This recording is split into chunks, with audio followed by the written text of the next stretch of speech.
Hey everybody, and welcome to this week's podcast. Before I introduce this week's guest, I just want to give a massive shout out to this week's sponsor. It's Gleason's Family Butchers.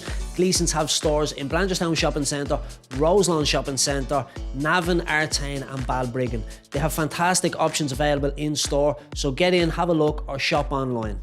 Now, this week's guest, Danielle Donnelly. I'm delighted to say she's a member of our Junction 6 gym, and her journey over the last 2 years has been fantastic. Danielle initially joined the gym to lose weight. She has lost weight. Her mindset, not just on fitness, but in life in general, has totally transformed for the better. She is also training now at the Ger Conroy Fitness Academy to become a personal trainer herself. So it's been a crazy journey. Have a listen to her story. I hope you enjoy it. This is the Ger Conroy Fitness Podcast. For more, see gerconroy.ie. Danielle Donnelly, welcome to today's podcast. Thank you very much, dear. Thank you. Danielle, you have had such an amazing journey so far, inside the gym, outside of the gym. And I just obviously asked you to come on today's podcast just to kind of tell everybody your story, because I know so many people are going to be able to relate to you and your story. So do you want, before you actually joined the gym, do you want to tell us a little bit about yourself really quickly? Well, I'm a mother of two, soon to be 3. Yeah. I'm living in Cabra. Joined the gym on a whim, like I joined many a times and failed many a times before. So I just, the one time I actually stuck and the one time I actually worked. And so much has changed since then. I've went on to do the PT course and the instructor course, which is ourselves as well, which I never thought I would. Yeah. And just complete U-turn to where I was heading and the direction I was going in. Yeah, well, we'll go to all that now shortly, and we'll talk about the huge just transformation within yourself. And like I said, not just inside the gym, outside of the gym as well, because it's very important. But like, why did you join the gym in the first place? Being honest with you, I joined the gym in the first place for my health and my weight. I was 25 at the time. I'm 29 now. So I was about 25. I was diagnosed with diverticulitis in my bowel. And I was told that if I didn't stop doing what I was doing, getting recurrent infections, I'd end up with a bag by the time I was 30. I was told I had to lose weight, and I was referred to a dietitian in the hospital. Like that, I got the diet, couldn't stick to it. Giant Slimming World, couldn't do that. Tried many a times and just couldn't get my head around it. I'm a firm believer of, if your head's not in it, you're wasting your time. You're not only fueling yourself, but you're also banging your head against the wall.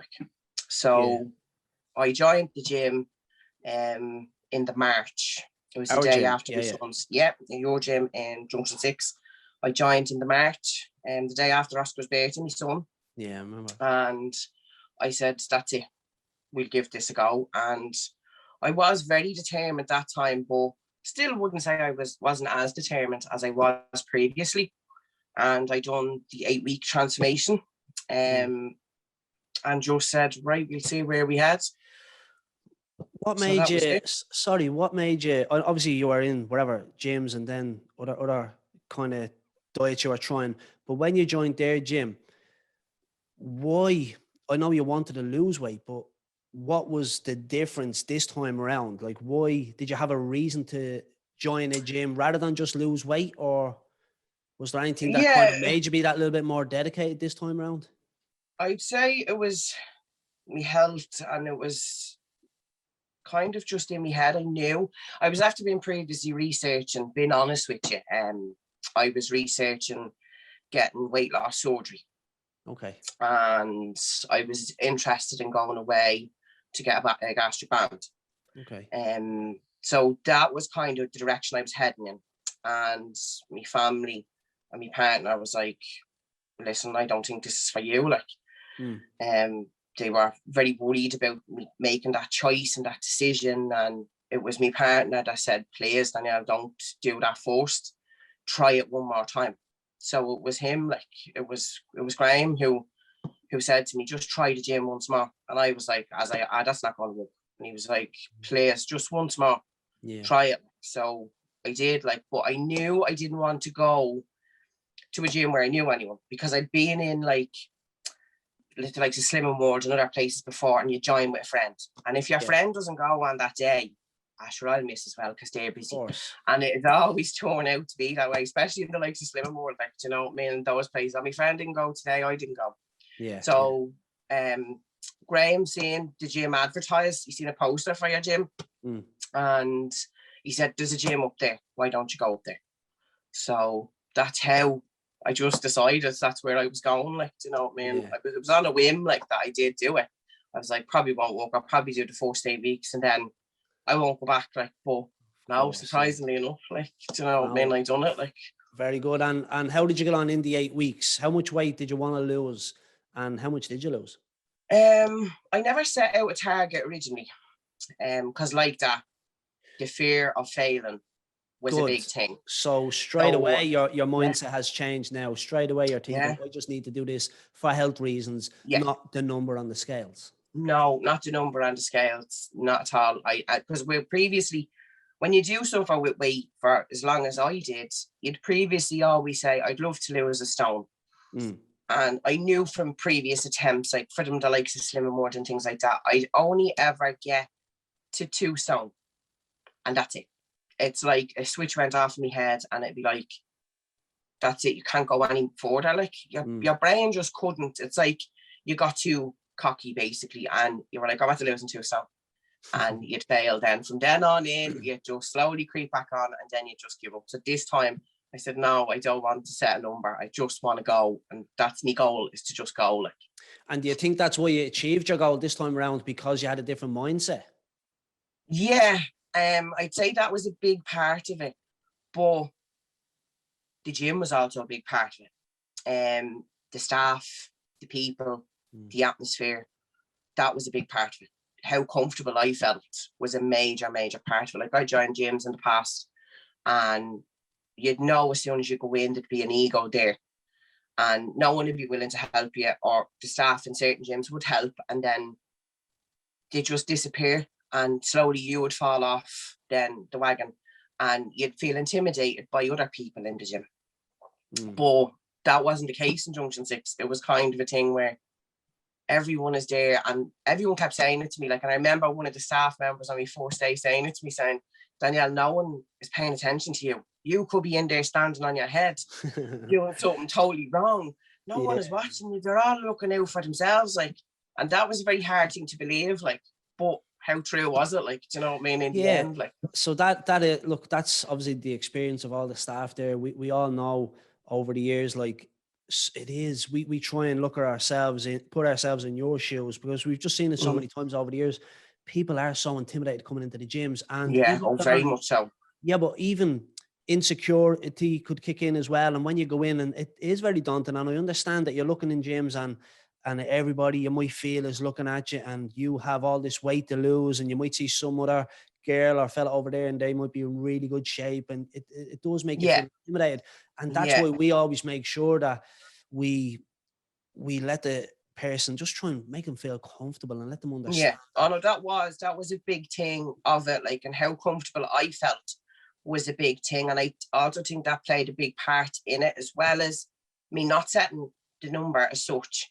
And then feeling so safe kind of and secure that it was okay. No one was going to say anything, because I was big. Like, I was 22 stone, like pushing 22 stone, and I was nervous. I was very nervous. I remember standing outside in the car, like just I was in the car, and I remember crying. I remember ringing my partner going, I can't go in here. I can't go in here. And he's like, gosh, you can't. Walk in the door, just walk in, you'll be fine. And I remember like walking to the steps and running into the toilet and then coming back out and then getting up to the top of the stairs and saying, right, come on, just walk this before the lift. And going in there, I remember looking at the ground. And I remember at the end of the 8 weeks, one of the staff members saying to me, you walked in here staring at that ground on your first day. Now you walk in here with your head held high. Like, that's a difference in itself. Like, do you know what I mean? So I was delighted, like, and at the end of the 8 weeks, like, as I said, I never set a number, but I'd lost over 2 stone. So I'd be something I originally never could. I went over the 2 stone mark, and I just completely fell in love with it then. Like, it was just, no, this is in me now. This is where I'm heading, like, and nothing and no one is going to stop me, like.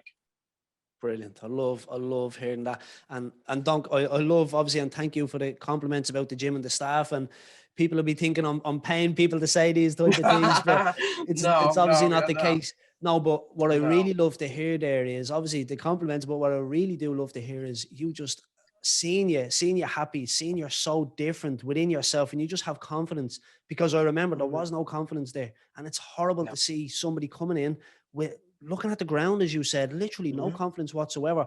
And what we always say, like I always talk to all the staff about this, and now the management team are all talking to all of the trainers about this as well. You have to, if somebody comes in, let's say it's 25-year-old girl, you have to imagine that this is your sister coming into the gym. How would you want them to be treated? If a woman 50, 60 years of age comes in, I'm going to treat them like I would want my mother to be treated coming into the gym. If a 20-year-old boy comes in, I'm going to treat them how I wanted my younger brother or my son to be treated. That's just the way we do it, you know? And there's so many good things come from that. They're going to be feeling comfortable. They're going to have a different mindset. They're going to stick to it. They're going to get the results, and they're literally going to transform themselves, both physically, but mentally as well. And for you to feel different, okay, looking different is great for you, but to feel different, there's no better thing for us. Like, you know what I mean, is a big thing. Like, it really is. Like, especially like people would comment and say, "Oh, Danielle, you look so different." I'd say you feel great. Yeah, I do feel great, but you still have the mental part of it there. Like, there is still certain times that your mind doesn't catch up to where your body is, and your confidence can still be an issue. Like, do you know what I mean? There still is an issue there with that. But the more time goes on, you work on the 2 things separately. Like, you slowly step out of your comfort zone. You slowly begin to realize, I don't have to hide. Do you know what I mean? I never did have to hide, but I don't now. Like, do you know that kind?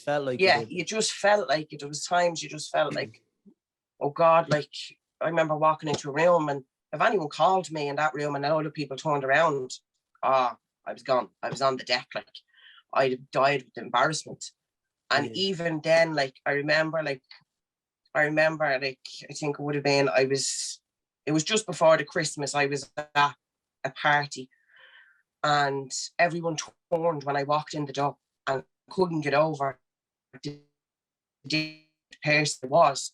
And a few people walked past me that didn't know me.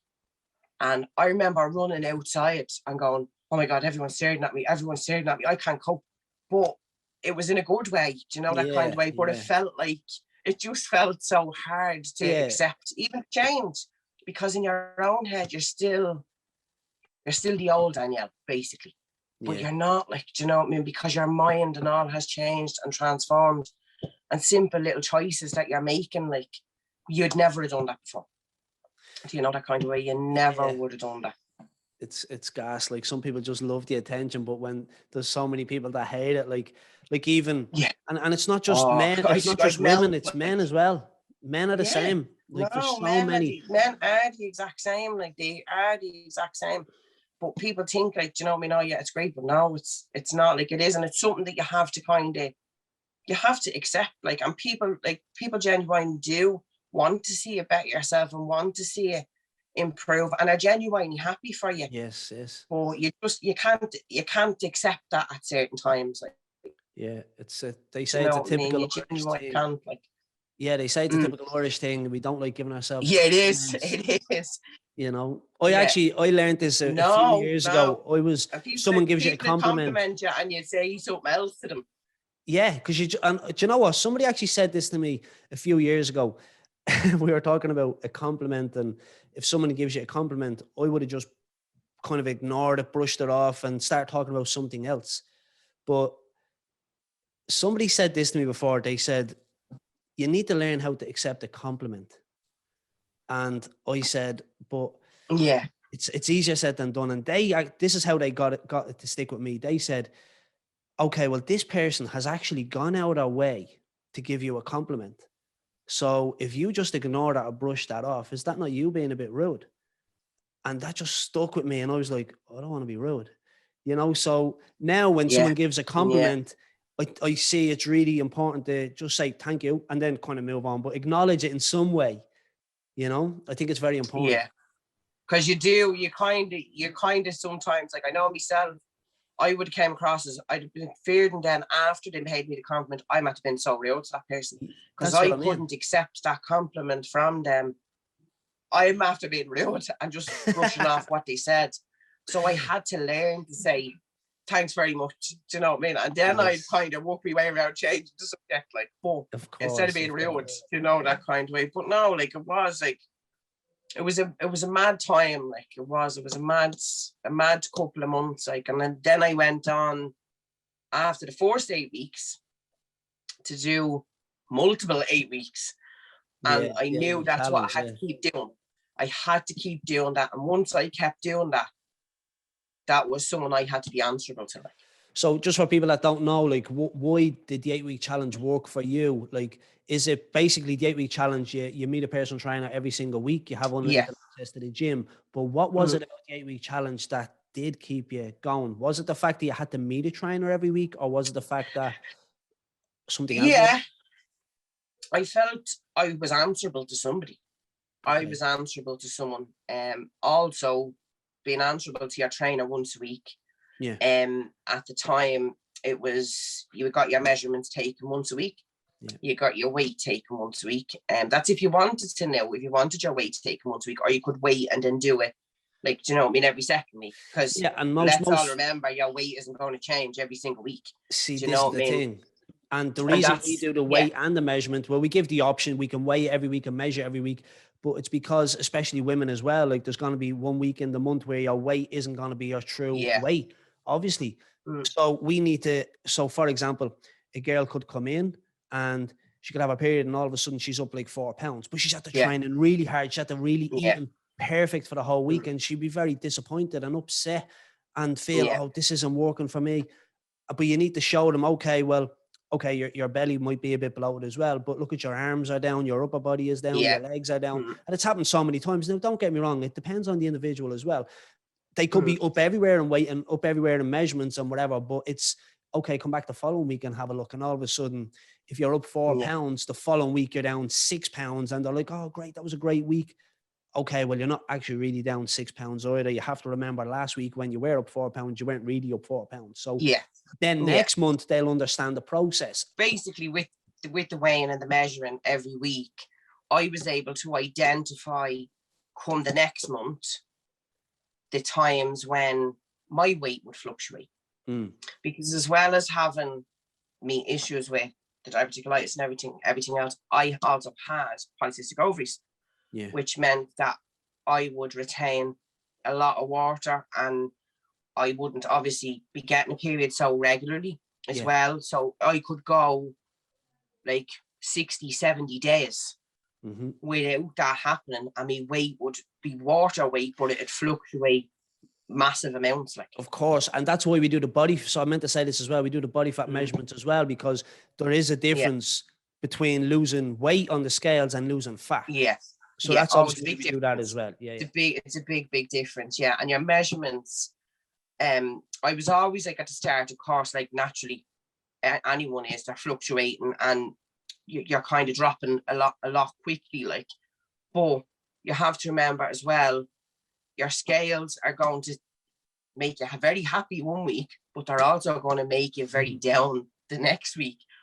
But you kind of have to say, right, it's not about the scales, it's about your measurements. And your measurements is where the real truth is being told. Yeah, exactly. And that's a very important point. It's just so many people, I think it's like just from back in the day, they're so fixated on the scales.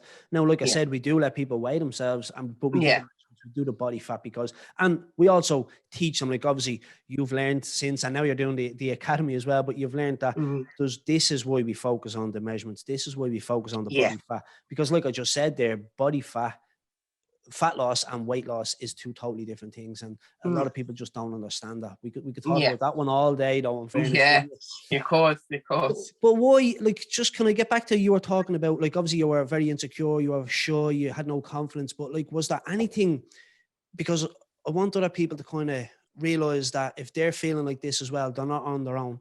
Is there anything else? Like, was there a specific thing reason why you had no confidence, or you just felt, oh, I'm huge, I don't want to go in and people are going to look at me? Was there anything in particular? Yeah, it would have been like, as you say there, just a feeling. Like, no one ever pointed out to me that I was big, like, other than, let's say, the hospital. When I would have went about different things, like, no one ever like called me fat. Like, no one ever slagged me saying, oh, you're huge. There was nothing ever like that. It was just, I knew it. It was me. I knew it in my heart and soul, like, that I was big and that I had weight. And I think what the one thing that finally pushed me kind of over the edge of knowing, right, I need to do something, and looking into going as far and as drastic as a gastric band, was I had went on a forced family holiday. We went to Florida in the June to the previous year of when I joined the gym. And I remember being so afraid getting on that plane. And I remember saying to my partner, if this belt on the plane doesn't fit me, I'm getting off this plane. Like, and he kept saying, don't be so silly. I was like, no, I will not have to ask for a belt extension. I'm telling you now, like. Yeah. And I practically pasted myself into that seat. And I sat on a flight to Florida for 8 hours with a belt cutting into me because I couldn't ask. I couldn't bring myself to ask for that. Yeah, no, I get you, yeah. So that was very tough. And then as well, like, it was very warm over there and the heat. I'm wearing, like, I brought leggings and all on the holiday because I couldn't, like, we're in 30 odd degrees. Yeah. I couldn't face wearing a pair of shorts. Like, I knew in my heart and soul. I just knew. But I remember a photograph being taken of me on that holiday, and it was that famous photograph of Homer Simpson. Yeah, I'm going to share that photograph as well. I was practically bigger than the man in the suit. Like, in my head, I couldn't cope. That photograph broke my heart. Yeah. I was distraught after that. I couldn't get over it. That photograph broke my heart. And I never got in a photograph after that holiday again. Like, while on the holiday, I never got in. There was plenty of photos of my partner and kids. There was none of me. I couldn't cope, like, with it. And I put it to the back of my mind when I came home, but continued to be the same Danielle, that when you can't cope, you comfort you. Yeah. Because your food is not going to hurt you. In my heart and soul, I kept telling myself, this helps me. So during the day, I wouldn't eat all day, and I'd survive on coffee and cans of Coke and different things. I'd have probably a sandwich. But then at night, it's like I was like a locust. I would eat rings around myself at night. But it was like a justification in the back of your mind. It's like you justify, I didn't eat that all day, so I'm entitled to eat all this. But it was due to my own insecurities and my own things that I kept continuing to eat. And so, that's a big thing with weight loss hard, as well. Like. Yeah, with weight loss, so many people think, well, I deserve it because I haven't ate all day or whatever. But so many people do think that if they don't eat during the day and they just eat at night time, or if they only eat in the morning and don't eat for the rest of the day, they're not eating enough food to put on weight. But they don't understand, obviously, how the body will work. And yes, you need to be in a calorie deficit to lose weight, but you have to make sure that you're eating healthy. Breakfast, lunch, and dinner, I always say, is a must. Like, the amount of people that have come to us and they said, okay, I need to lose 4 stone. What do you normally eat? Oh, well, I don't eat much. I have, like, maybe a skip of breakfast. I might have a lunch. But if I don't have a lunch, I'll have a dinner. I'll have either a lunch or a dinner. And I'm like, okay, your problem straight away is you don't eat enough. And they look at you like you're crazy, you know? Yeah. But when you teach them how to eat properly, all of a sudden, like you'll say now, like, how did you lose all that weight? I guarantee you were eating more during your first 8 weeks. You know? I told you one day in the gym, and I remember you asking me, and you were like, what you're eating like now? And I remember telling you I'd eat the leg of the table if I could, like, but it was proper food, like, it was proper. And like, I even remember me family used to look at me and go, you can't be eating again. And I'm like, yeah, I am, but it's proper food. It's totally different. And like, you'd hear people saying like even my mother would have dieted all her life. And she would have been one of these, you don't eat after 6 o'clock.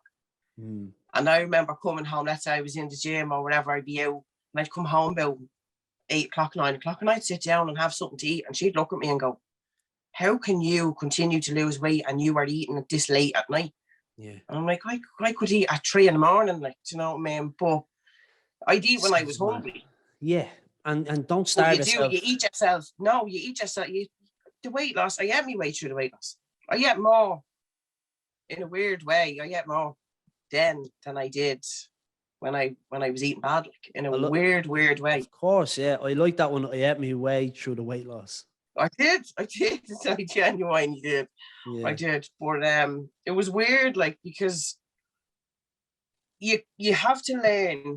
And I think my biggest thing that I took away from it was that is food that you're eating. That's to fuel your body. You have no personal connection to that. So when I would have been at my heaviest, food would have been my way of getting through things. And it would have been my way of getting through a lot of my insecurities and my feelings. And as I said to you, it helped me and it numbed the pain and different things. But to learn now, Danielle, that's food, that's fuel, that's your body. Do you know what I mean? You don't need that for anything else. Like, that is not a personal thing. When you've had a bad day, food is not going to change how good or bad your day is. But in a weird way, you kind of have to accept it, because I think with a lot of us, when you're like, food is always going to be there, but it's how you see it is a big part of it. And if you feel that you have such an emotional connection to that, then you kind of have to say to yourself, right, am I eating this because I'm hungry, or am I eating this because I feel, oh God, I need this and this is going to help me? And that's what I had to do. And to learn that it was food and not anything else was a hard thing, was a very hard thing. And look, it's the same as anything. Everything is easy once you know, but if you don't know, you're not going to understand it. And that, look, anything we know, we've all learned. So when it comes to food, so many people do feel like that. There's obviously a saying that we've all, I'm sure, heard before. You can't move a car without petrol, diesel, whatever. You can't fuel, you fuel your body with food. You can't move your body. Oh, you do. And you do, like, and are sitting there not. Yeah, you have to eat the right foods. And the other side of it is, so many people, there's another saying, you never regret the workout you just done. So many people don't realize when you're training and you're eating healthy, there is no better feeling. No, there's not. I've always said it, like, if you could bottle that feeling and sell that feeling, that when you come out of the gym or you've had a good day and you get into bed and go, yeah, I gave it 100% today. If you could bottle that feeling and sell it, you'd make a fortune. You'd make an absolute fortune. I know. And because that's the feeling, like, that's the feeling that you chase. And even myself, there was times, like, don't get me wrong, I'm not going to sit there, I'm not going to lie and say, oh yeah, I dragged myself up there 4 times a week, 5 times a week, and I was delighted every time going up. I wasn't. There was times I threw a little tantrum going into the gym in my head going, I'm not even doing this. Like, and there was times I met with my trainer, I met with Ryan, and Ryan had to tell anyone, like, out straight, oh yeah, Danielle's in the screamers today. Like, and I'd be like, no, I'm not doing it. And I'd be like a little child, but after a little chat, like, before you realise that you're after doing it, and he'd say, no, you're finished. Was your session that bad today? I'd be like, no, it wasn't. But then you're like, oh, I'm doing the amount of times that happens, by the way. And then after the session, the person will be like, I'm sorry about that. I'm sorry. Yeah. It was a nightmare. Odds did. I'm like, That's what it is. I Like, don't it care. I'd is. rather Yeah. hear it. I'd rather you give Yeah. out. You call me every name under the sun, and Yeah, tell me you don't want to be exactly. here, because when you're gonna hate me now during it if you're in bad form, but when it's over, you're gonna love it. All right. So the Wi-Fi is a bit hit and miss, but we got you back now. So Yeah. just tell me, you were saying there about going into the gym and not being in the best of form. Yeah. So there was days where you'd go into the gym and, as I said, you wouldn't be in the best of form, and you'd throw a little tantrum in your own head, and like you'd be like, I'm not even going up here, and I don't know why I'm going here today. I'm just not in the humor, and it's going to be a crap workout and different things. And you'd go in and you'd see me, I'd see me trainer, and I'd be like, I'm not in the humor today. And he'd be like, all right, why? What's wrong with you? What happened? And I'd be like, nothing. Everything is just denying me. And so I'd say, what are we doing today? And he'd say, right, we're doing X, Y, and Z. And I'd be like, he'd know straight away by my face, and he'd say, what's wrong? Do you not want to do it? And I'd be like, no. He'd be like, right, we'll try this one first, and then we'll see. Yeah. And before you knew it, I was laughing and joking, I was forgetting about anything that had previously happened. And then he'd say, right, you're finished now, you don't know. And I'd be like, did I? And he'd be like, yeah, you did, it's finished now. Was it that bad? And I wouldn't admit to it being that. I go, that wasn't that bad. I'd be like, yeah, it was terrible. And he'd laugh and he'd say, no, it wasn't. And I'd be like, no, it wasn't. It was grand.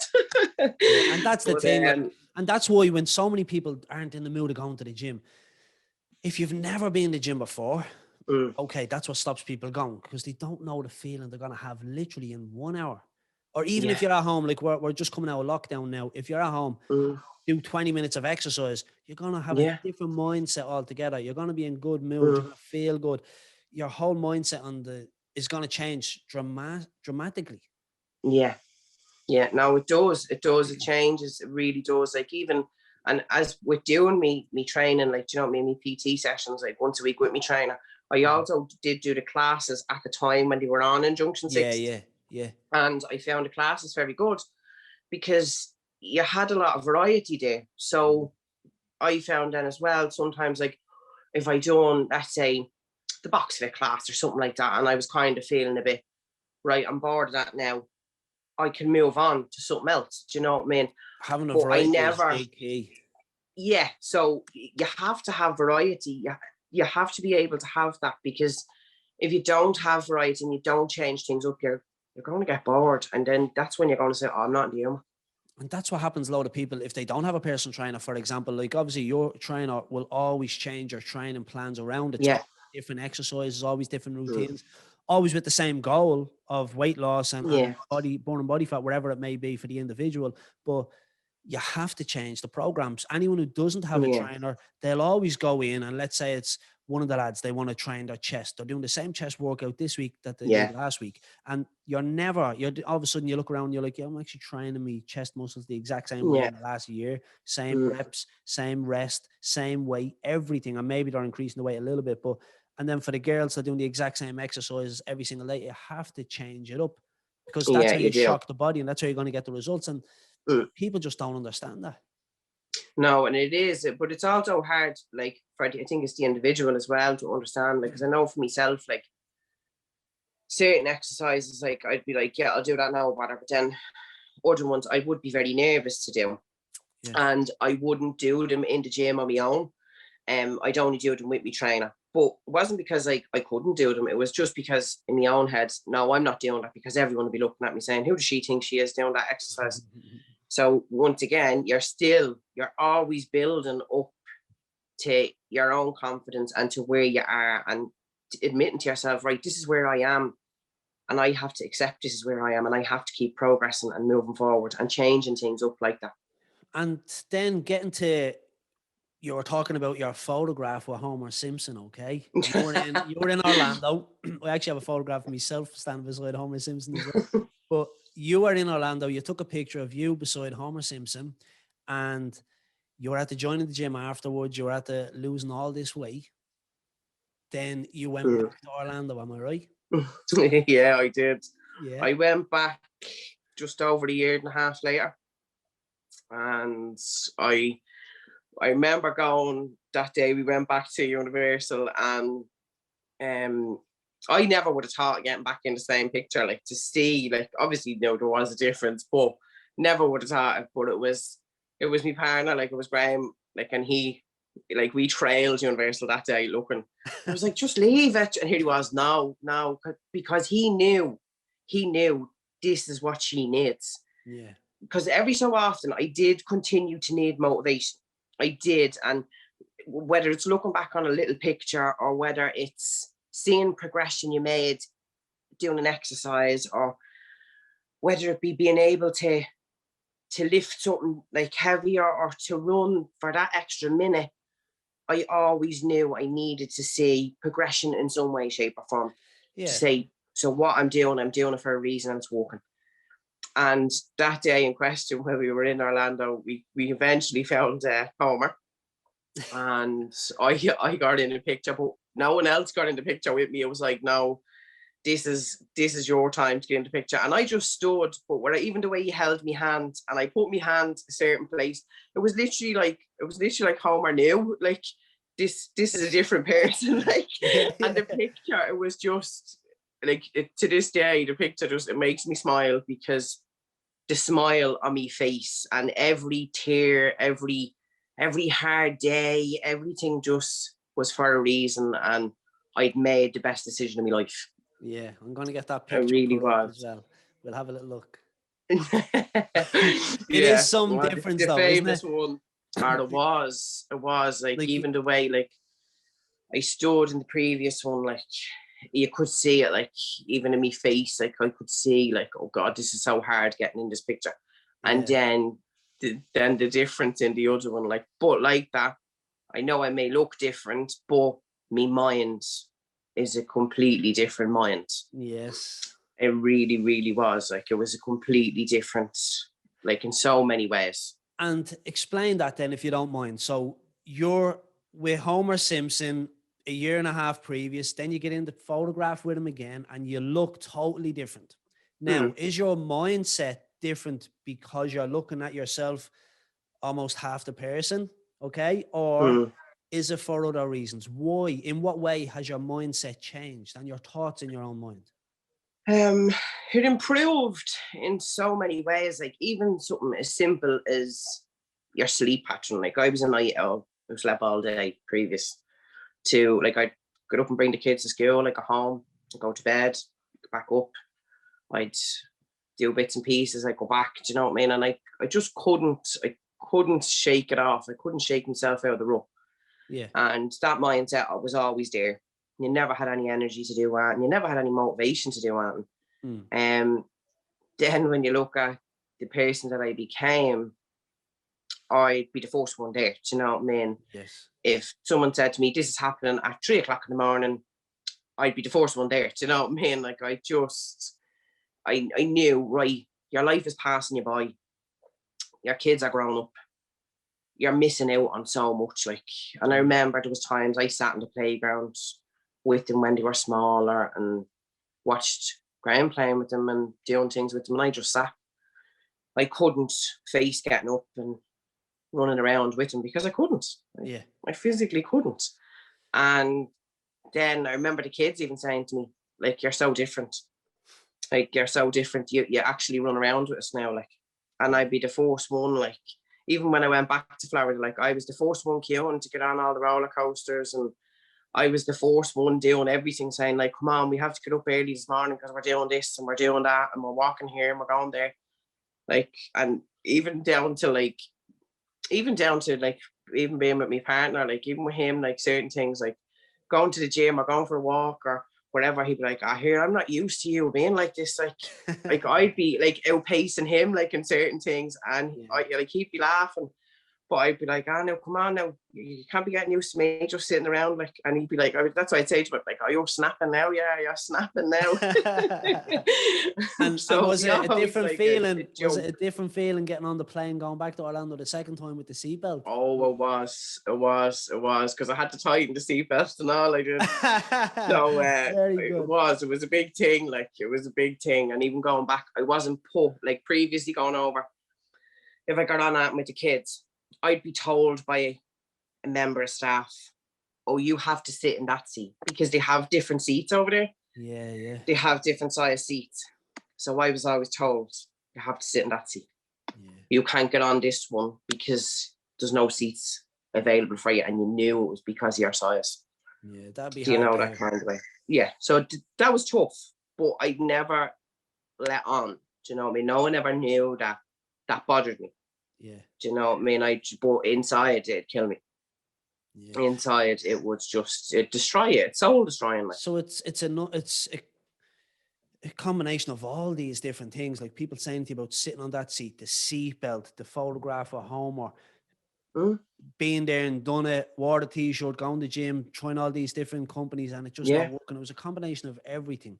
And the big thing is going into a room and people looking at you. Are you thinking they're looking at you and you just want I don't know.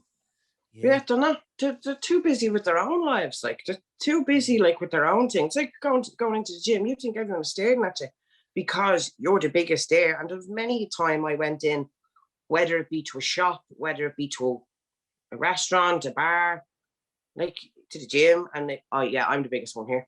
Yeah, I'm the biggest person in this room. Like, do you know what I mean? And it's tough on your mind. It is. It's hard. It's a hard one to kind of get your head around, but it does get better. Like, when you know in your heart and soul you've made the choice you made for the reasons you make it, it does get easier, and it just becomes a part of you then. Yeah, it really does. Like, people don't realize when you're going into a class, let's say, or a gym, it doesn't matter. Like, so many people say to me, "Oh, but I wouldn't go into that class because everybody be looking at me."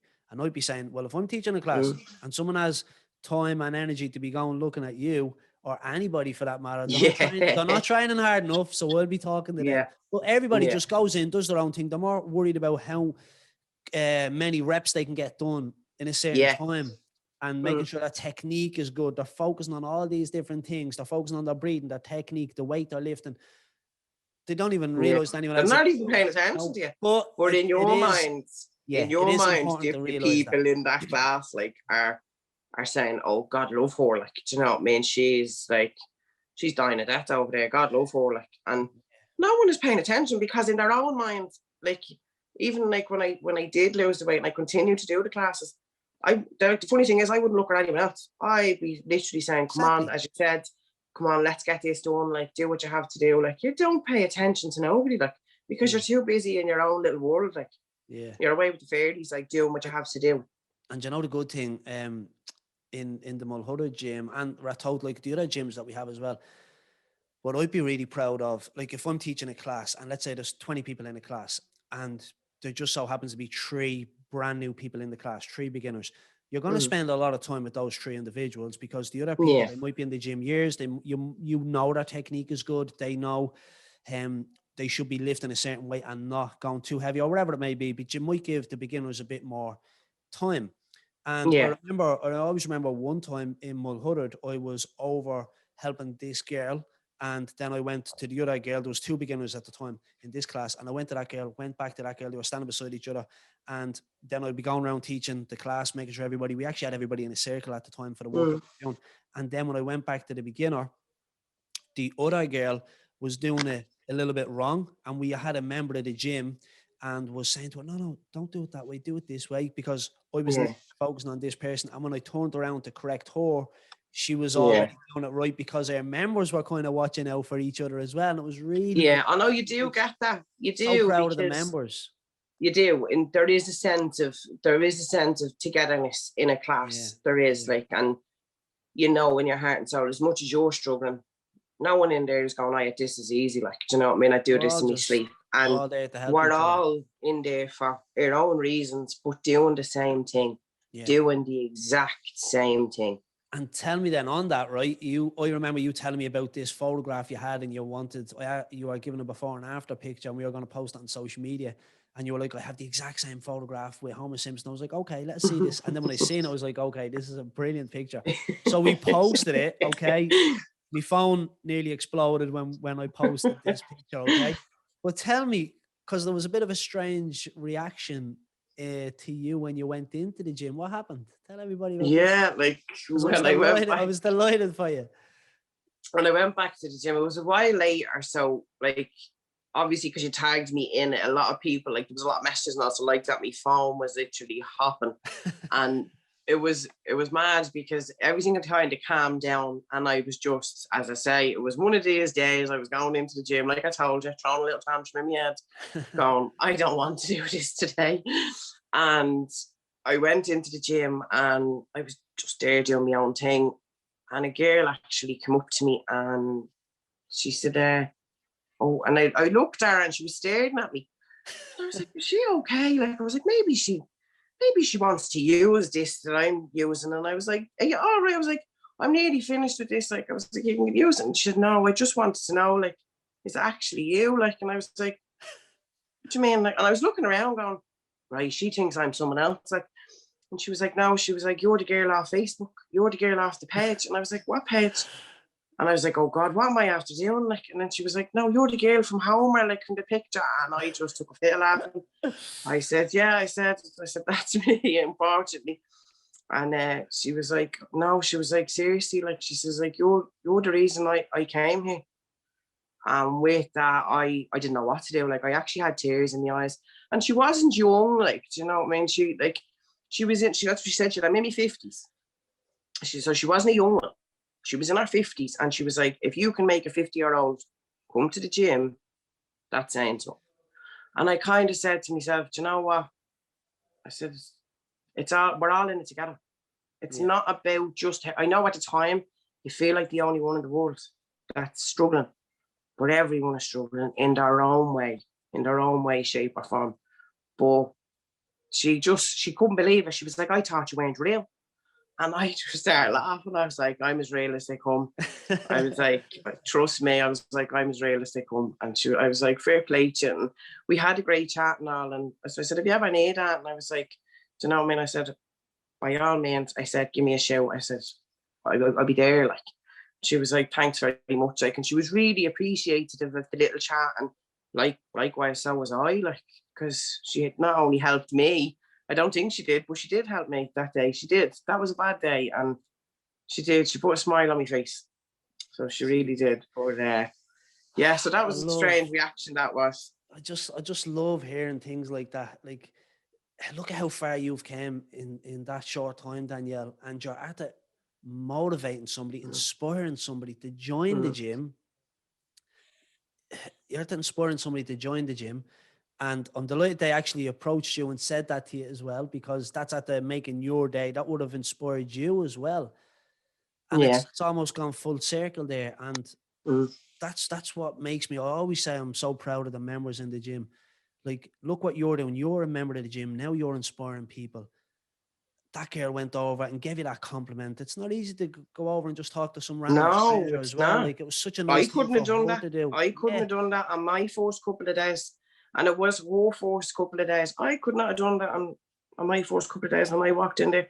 If anyone had looked at me, I'd have been gone out the door. Like, it was just any excuse. I'd have looked for any excuse to run out that door. Do you know what I mean? But fair play to her, like, fair play to the girl in question, because it took an awful lot. It did. And even for her to strike up a conversation, because as I said, I couldn't have done that. I really couldn't have. But no, like, it has all changed, and it's all changed to the better. Like, and like, I even remember, as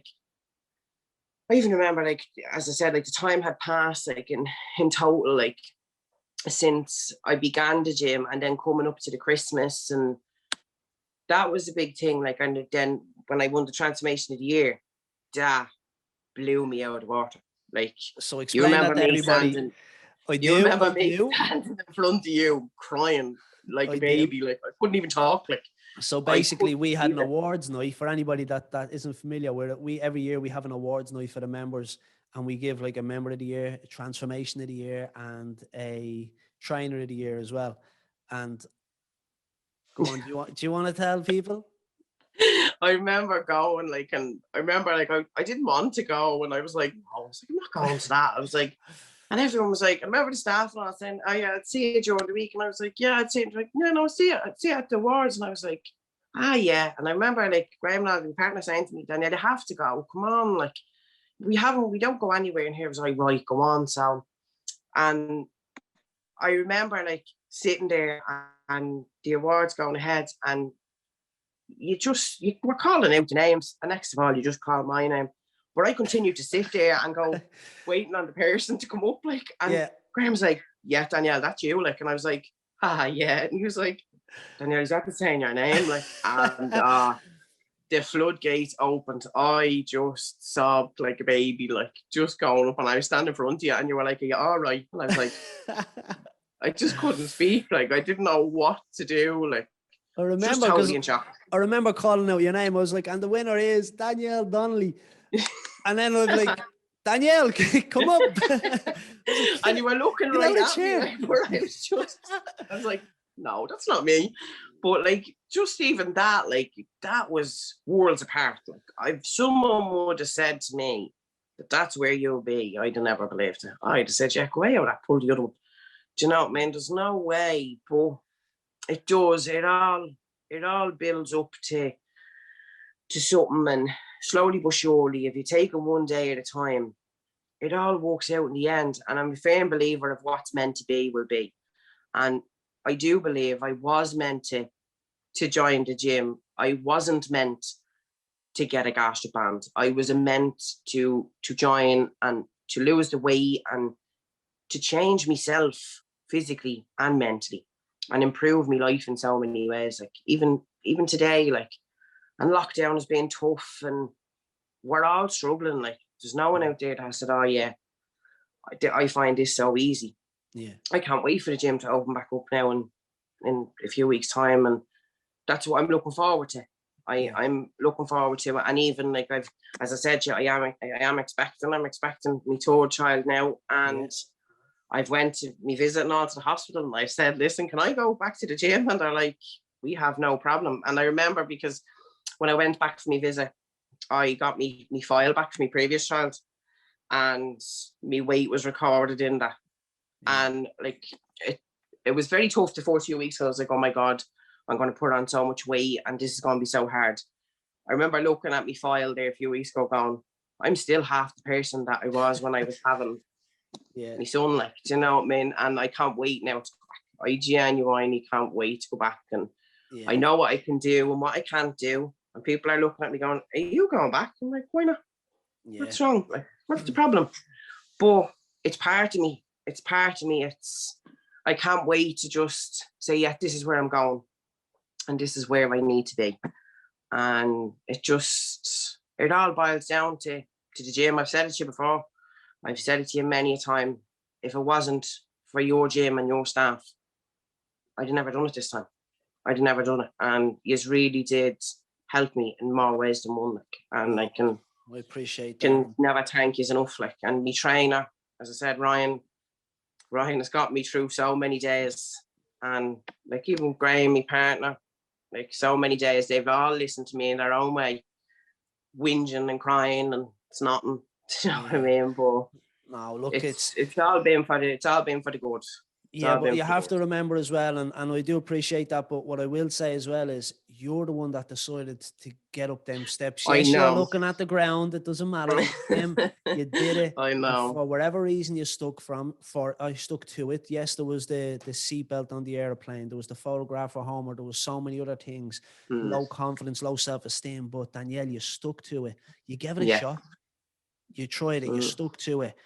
And the last thing is, it's not even the end of the story, because you did go and achieve all this weight loss. You went back to the scene of the crime with Homer Simpson. You got your before and after picture.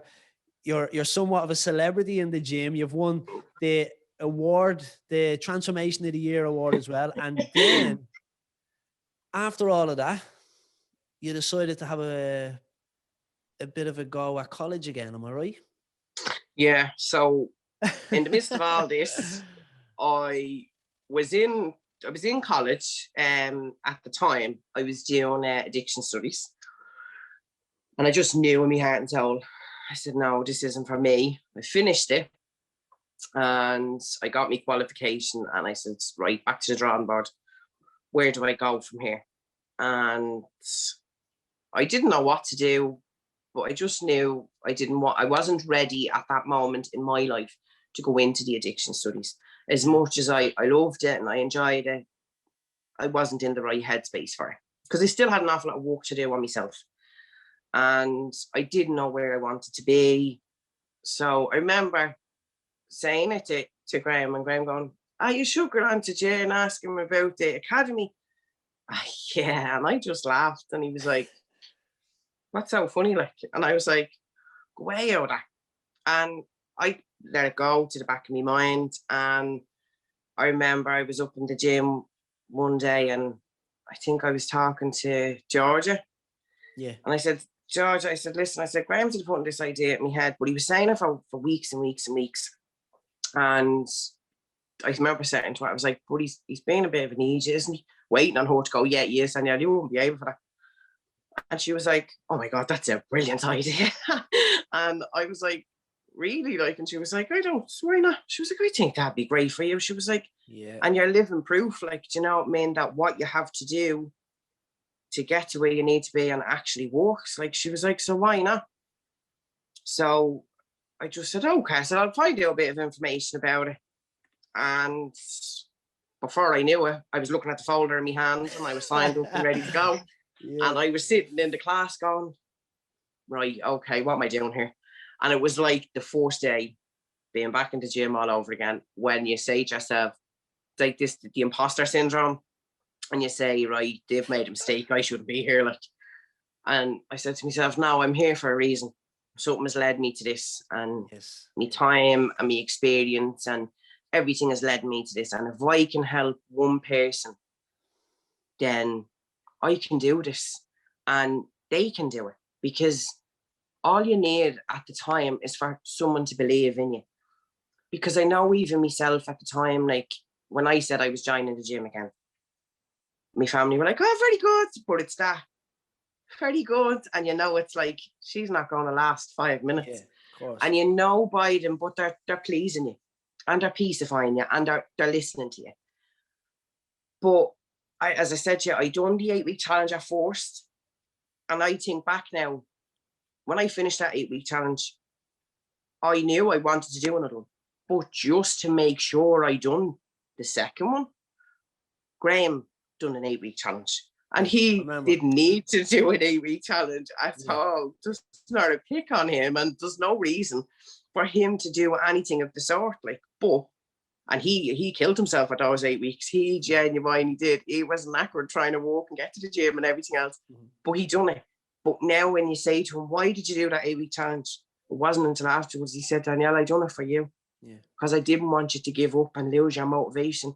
And I thought if I was there beside you, and if you got through 2 successfully, there'd be nothing stopping you. He was like, and that was 2 blocks of 8, which was 16 weeks, and that would be the longest you ever stuck at anything. And he was right. Yeah. And like I thanked him after. I said, you did help me an awful lot in the second one, because like that, you do begin to slip and wobble. And I fell over more times than anything else. But once you pick yourself back up and you're honest with yourself and you're truthful, you'll always get back on and say, right, this is what I have to do.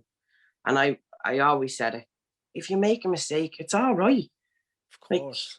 Like it's fine. Like if you decide one day, right, I'm sticking to my plan today, and I'm eating properly, and I went to the gym, but then something happens and you go and eat that burger, or you go and eat that bar of chocolate, it's not the end of the world. But to be honest with yourself, and don't say to yourself, oh yeah, I was very good this week. Or like I went to the gym 4 times, when, right, I went to the gym, but did I do what I was supposed to do in the gym? Or did I just barely chip it away at it? And you kind of say to yourself, no, I didn't give it 100%. That's why, Danielle, you're not where you want to be this week. So as I always say, own your shit, like just own it. Like you're answerable to no one but yourself. You see, this is why, and you being so honest about that there, you're now in doing the Ger Conroy Fitness Academy, okay? You're now a student in the academy. You're you did an exam last week, and obviously you're going to do more exams. When you become a fully qualified personal trainer, you've been there and done it. You know what it's like to be insecure, feel insecure, have no confidence, to walk up them steps for the first time, and everything that you've just said there. That is going to be so relatable to so many people. But when you're their personal trainer and you're able to say all this to them, they're going to stick to it because they have you as a trainer that has been there and done it. And you're going to be now their role model. You're going to be leading by example, and you are correct. It is okay to have a bad day. It is okay to eat this, to have the burger, wherever it may be. Life is all about balance, whether it's inside the gym, outside of the gym. It's all about balance, and it's important that we understand that and realize that it's all about balance. You have to. You're going to have bad days. You can't turn around and say, right, this is my diet for, let's say, an 8-week challenge. Yeah. And not to have anything, as they declared it, is bad. Do you know what I mean? Like that burger is bad, or that McDonald's is bad, or that drink is bad. Like, nothing is bad. Once you have it in moderation, like as they say, like, do you know, that kind of way? And like you say, have a balance. You can't turn around and say, right, I'm not going to eat this for the next 8 weeks, because you know in the back of your mind, why are you depriving yourself? Yeah. And then you're already setting yourself up, as I said, to have a bad relationship with food. You're saying, no, that's bad. Like, who told you it was bad? Like, it's only bad, like, if you overdo it, like, but if you don't, and you have it within your plan, or within your daily deficit of your calories, or whatever it may be, like, you can still do that. You need to have a life. You can't cut yourself off from the whole world because you need to change yourself, whether it be lose weight, whether it be you want to get bigger, whether it be anything. You cannot cut yourself off from the rest of the world, because that's no life. That is no life whatsoever. Like, it's like if someone comes to you and they say they're addicted to chocolate, and you say, okay, for the next 8 weeks, I don't want you to eat any chocolate. It's not going to work. They're not going to stick to it. Now, you might get the odd person, but the majority of people, it just won't work for them. So you as a trainer, you need to understand that you need to give them a realistic target. Okay, if you're eating 2 bars of chocolate every day, I'm going to ask you to cut down, maybe have 1 bar of chocolate a day. Yeah. Personal trainers tell me to have 1 bar of chocolate a day. No, he mustn't, or she mustn't be a good trainer. No, well, he's actually asking you, or she's asking you to cut down. Yeah. It's all about balance and taking it day by day. Cut down, like, don't cut it out altogether, because I know at the time, if someone would have said to me, right, like, I used to love, like, getting a takeaway at the weekend, but at me heaviest, that takeaway wasn't the weekend. That was 4 times a week. Yeah. But if someone said to me, right, I don't want you to have any takeaway whatsoever for 8 weeks, I'd have been like, oh God, like, that'd have been hard. Now, don't get me wrong, I'd have done it. I think I'd done it for the first 8 weeks, but by God, it was hard. And then come the second 8 weeks, I was like, right, Danielle, there's no need for you to be doing that. Like, yeah, and like, that was your choice as well. That was my choice, but don't get me wrong, it was hard. And during that first 8 weeks, I was in the horrors, like, and I felt like, looking at my family, like, I was like, these all aren't having a takeaway because of me. Like, this is ridiculous. Like, and then I tell them to have that takeaway, but then I'm like, look at you sitting there eating that takeaway. That's not fair. Like, this is just not fair. And you'd be sitting there snapping, like, but it's important. Then the second time around, I was like, right, there's no need for that. Do you know what I mean? There's not, like, and then if you want it, you know what you have to do, like, do you know what I mean, in order to have that. And look, and that's just about move things around, like, as you say, like, move them around and say, right, well, I'll do this today. Do you know what I mean? Like, if it's in my plan, it's in my plan. Exactly. Do you know what I mean? You don't have to kill yourself for the rest of the week. Do you know what I mean? On that as well, if you're telling everybody, no, you're not having a takeaway, and then if you're sitting there and you're looking at all them eating and you're saying, yeah, you're eating it, but I'm not because it's not healthy and blah, blah, blah. You have to understand as well, as a parent, you have to teach your kids about these things. So if you're telling them, no, you should never eat this, never eat this, never eat this, like, you will put create a bad relationship with food there as well for your child. So it is very important that you teach them that it's all about balance. Yeah. Very important. Yeah, I know, very important. And I know that from having my own 2 kids, and I know that it is like, and like my 2 kids, like, are totally polar opposites. Like my youngest son at the moment, like, he would not eat anything new out, like, or strange out of the ordinary, like, but my eldest son would eat anything you put in front of him, always has, and he's brilliant. But like that, I was able to then identify his habits. And even something as simple as, even the last lockdown, I was able to identify that my son was able to sit there and, while playing his tablet or playing the PlayStation, instead of having, let's say, a packet of sweets, it was a share bag of sweets. And he just kept going to the bag and going to the bag. And before you realised it, he was at the end of the bag. And I was like, I used to do that. I used to do that. It wasn't like a packet of Maltesers in the shop. It was a share packet of Maltesers. And you'd sit there with your cup of tea watching the telly, and before you knew, you're at the end of the bag, and you're like, oh God, like, but then you throw it out real quick and no one knew you had it. Yeah. So I was able to identify that in my son and able to say, no, listen, see the way you're at eating that share packet. Oh God, I didn't even realise I had that. I said, yeah, so take away the screen while you're eating, because then you're able to identify, right, because I'm not looking at my food. And it was only different things like that. You see, they don't look at their food like I would have been famous for it. I'd sit there on my phone, munching away and eating, and you don't look at your food, like, so you're not having like that visual of your food and realizing, like, first of all, like, how big your plate is or how small your plate is, or like, did you enjoy your food? No, because you're just shoveling it into while watching the telly or on your phone scrolling through Facebook or whatever. Exactly. So I have learned as a parent to be able to identify what my kids are eating and watch what they're eating, because you don't realize it. And especially when you're the one that's eating it with them, they begin to think that it's normal. Like, and they think that it's normal, like I said, to get that takeaway 4 or 5 times a week. Yes. And not to cook that meal as a family, like, or not to, like, I'm not saying like sit there and have like a big roast dinner, like on a Wednesday when everyone is in work, like, but have some kind of thing where you say, no, kids, we had a McDonald's this week. We're not getting another one. Yeah. Do you know what I mean? And then the kids begin then to realize and say, no, like, it's not right. McDonald's is a treat. Yeah. Yeah. It's a treat. It's a treat. Like, do you know what I mean? Because I remember like being a kid and there was no such thing as getting takeaway. Like, I don't ever think we got a takeaway at our house. Like, as a child, like, do you know what I mean? Like, if a Saturday you got to go to the shop with your pound and got a few sweets, like, you know what I mean?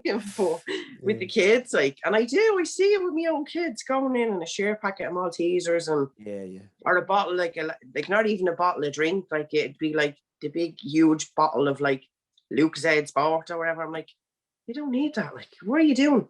And so when you do like, say you're showing them, you're teaching them that it's a treat. Yeah. It's okay to have it as well, though. Yeah. But just not every day. And here's why, and stuff like that. And it just gives them a you do. You do, like, you know what I mean? But even as myself, I can identify my triggers. Like, for argument's sake, my trigger would be Krispy Kreme donuts. Yeah. Like, if there's a box of them in my house, I literally have to prize myself away from them, because before you know it, I could eat 4 or 5 of them. And it's like, yeah, I actually ate them. So I can identify my own triggers, you know what I mean? But it's all right to have them, but just don't kill yourself and say, like, I'll never eat them again, because then if I don't eat them again, the next time I have them, I'll have about 6 of them.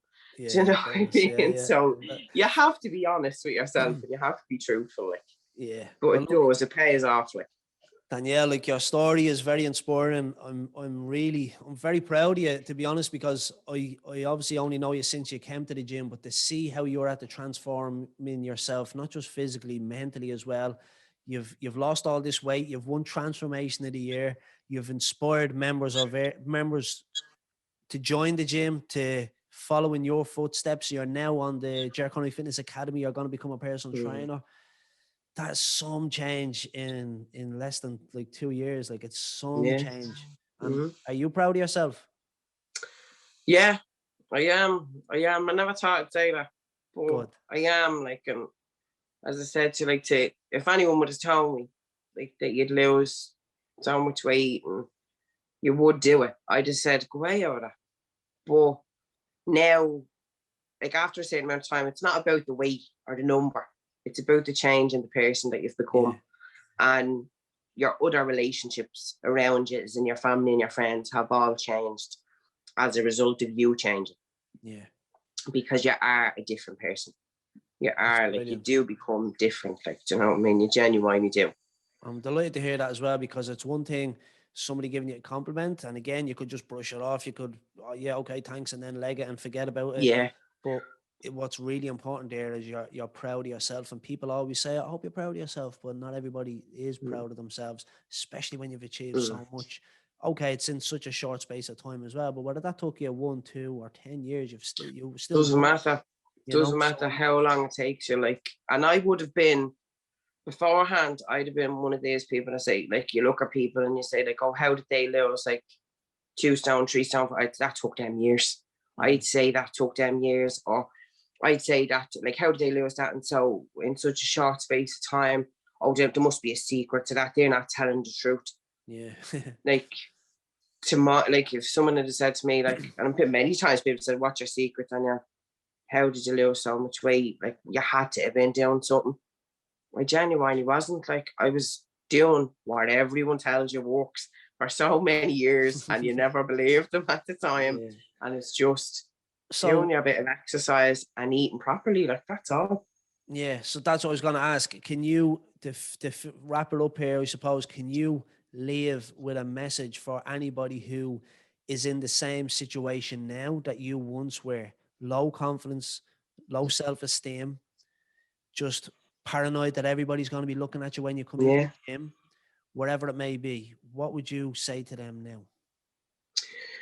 The first thing I'd say to them is just take that first step. That first step in that door is the hardest step you will make. But you will never feel the way you did that day. The same way as you step on the scales and you see that number, and it may shatter your heart the way it shattered mine, but you will never see that number again. You won't, and you'll never feel that way, because it's a constant improvement from that moment.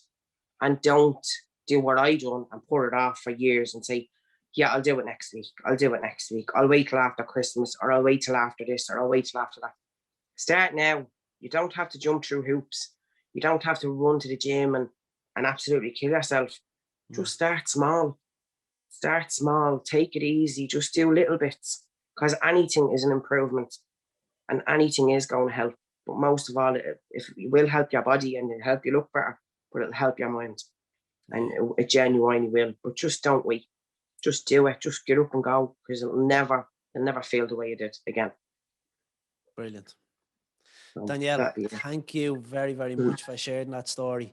I'm really delighted to see how confident you are and how your mindset is now, and it's helping you in your relationships at home, kids, family. It's brilliant. Yeah. Oh, no, it is. It is. And I'm still planning. I'm still looking forward to the future. I'm still, like, I'm getting married next year. We were meant to get married this year. Yeah. But obviously COVID hit and whatever else. But I'm okay with that. You know what I mean? Everything happens for a reason. Yeah. And now, like, with this baby on the way and everything else, I'm looking forward to getting back into the gym, and I'm looking forward to just slowly but surely getting back to where I was. And don't get me wrong, it was hard. It was difficult. It has been a difficult few months, but we're all getting there. We all will get there. Everything will open back up. And everything will continue to move forward. And I just have to remember to keep moving forward. Don't go back.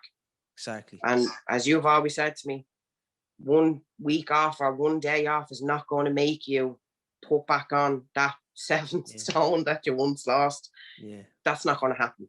But once you're able to identify it, you know already you're on the right track.